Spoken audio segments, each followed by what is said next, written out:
Sejam muito bem-vindos a mais um vídeo da série Professor Responde aqui do canal, em que hoje eu irei responder a dúvida de Felipe Almeida, que escreveu perguntando se o autor do Evangelho de João conhecia os Evangelhos sinóticos. E a resposta para esta pergunta é que não existe um consenso entre os acadêmicos sobre isso, porque, por um lado, muitas tradições importantes dos sinóticos elas simplesmente não se encontram no Evangelho de João, como, por exemplo, a tentação no deserto, o Sermão da Montanha, ou também chamado de Sermão da Planície, segundo Lucas, diversas parábolas e narrativas de milagres, a transfiguração, a instituição da Eucaristia, também a agonia de Jesus no Getsemane, que são todas tradições muito importantes, mas que o Evangelho de João simplesmente não contém. E além disso também, o Evangelho de João ele possui várias tradições que são particulares, como por exemplo, o milagre de transformar água em vinho, a conversa com Nicodemos, o diálogo com a mulher samaritana, a ressurreição de Lázaro, o lava-pés, alguns elementos também ali da narrativa da paixão, que estão todos ausentes dos evangelhos sinóticos. Mas, por outro lado, o Evangelho de João ele também compartilha muitos pontos de contato com as tradições sinóticas, como, por exemplo, a história de João Batista, os vendedores expulsos do templo, a cura de um funcionário real, de um paralítico e de um cego, a multiplicação dos pães, o caminhar sobre as águas, as controvérsias ali na cidade de Jerusalém, a unção de Betânia, também alguns acontecimentos relacionados à paixão ali que também se encontram em João e nos sinóticos, e é possível até mesmo nós encontrarmos alguns detalhes em versos particulares que são semelhantes entre João e os sinóticos. Por exemplo, vamos observar ali no quadro alguns desses versos. Vamos ver o que nós temos ali. João capítulo 5, verso 8 e Marcos capítulo 2, verso 11. Disse-lhe Jesus: Levanta-te, toma o teu leito e anda. Eu te ordeno, disse ele ao paralítico. Levanta-te, toma o teu leito e vai para a tua casa. João capítulo 6, verso 7 e Marcos capítulo 6, verso 37. Respondeu-lhe Filipe: 200 denários de pão não seriam suficientes para que cada um recebesse um pedaço. Jesus lhes respondeu: Dai-lhes vós mesmos de comer. Disseram-lhe eles: Iremos e compraremos 200 denários de pão para dar-lhes de comer?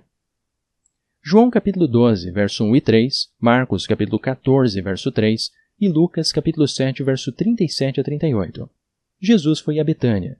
Então Maria, tendo tomado uma libra de um perfume de nardo puro, muito caro, ungiu os pés de Jesus e os enxugou com os cabelos, e a casa inteira ficou cheia de perfume do bálsamo.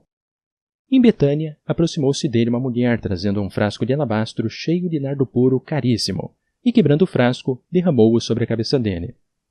Apareceu então uma mulher da cidade, uma pecadora. Trouxe um frasco de alabastro com perfume, e ficando por detrás aos pés dele chorava, e com as lágrimas começou a banhar-lhe os pés, a enxugá-los com os cabelos, e cobri-los de beijos, e a ungí-los com o perfume. João capítulo 13, verso 2 e 27, e Lucas capítulo 22, verso 3. Durante a ceia, quando já o diabo pusera no coração de Judas Iscariotes, filho de Simão, o projeto de entregá-lo, depois do pão entrou nele Satanás. Satanás entrou em Judas, chamado Iscariotes, do número dos 12. João capítulo 13, verso 38 e Lucas capítulo 22, verso 34. Jesus lhe responde: Darás a vida por mim? Em verdade te digo, o galo não cantará sem que me renegue 3 vezes. Ele, porém, replicou: Pedro, eu te digo, o galo não cantará hoje sem que por 3 vezes tenhas negado conhecer-me. João capítulo 15, verso 20 e Mateus capítulo 10, verso 24 e 25. Lembrai-vos da palavra que vos disse: o servo não é maior que o seu senhor. O discípulo não está acima do mestre, nem o servo acima do seu senhor. Basta que o discípulo se torne como o mestre e o servo como seu senhor. João capítulo 18, verso 10 a 11 e Lucas capítulo 22, verso 50 e Mateus capítulo 26, verso 52. Então Simão Pedro, que trazia uma espada, tirou-a, feriu o servo do sumo sacerdote a quem decepou a orelha direita. Jesus disse a Pedro: Embainhe a tua espada. E um deles feriu o servo do sumo sacerdote, decepando-lhe a orelha direita. Mas Jesus lhe disse: Guarda a tua espada no seu lugar. Através desses exemplos, nós podemos observar que, de fato, existem muitos pontos semelhantes entre o Evangelho de João e os Evangelhos sinóticos. No entanto, como o autor de João ele desenvolveu a sua narrativa de uma forma que é bastante livre e não existe ali nenhuma evidência de uma cópia direta dos Evangelhos sinóticos, em que os versos estariam escritos de uma forma que fosse praticamente igual entre um e outro, então é difícil nós identificarmos qual seria a exata relação entre o Evangelho de João e os Evangelhos sinóticos. Então, o que nós podemos fazer é apenas levantar algumas hipóteses, como por exemplo, sabendo que o Evangelho de João ele foi desenvolvido em algum momento entre o final do primeiro século e os inícios do segundo, é possível, talvez, que nessa época ainda circulassem tradições que fossem pré-sinóticas, e que seriam estas as tradições às quais o autor do Evangelho de João entrou em contato, o que explicaria muito bem o seu desenvolvimento de uma forma mais livre e também a ausência de diversas traduções importantes que nós não encontramos ali em João. Também uma segunda hipótese é que o autor de João ele pode ter tido acesso aos evangelhos sinóticos, mas ele resolveu mudar tudo radicalmente, removendo e acrescentando histórias de forma livre, com o objetivo de atender aos seus próprios propósitos literários e teológicos.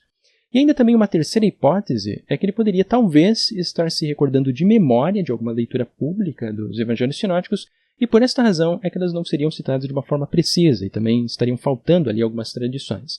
Então, não existe um acordo entre os acadêmicos se o autor anônimo que desenvolveu o Evangelho de João ele realmente conheceu os evangelhos sinóticos ou se ele entrou em contato apenas com tradições pré-sinóticas.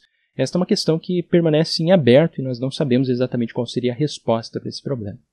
Com isto, eu espero ter respondido, na medida do possível, essa interessante questão de Felipe Almeida.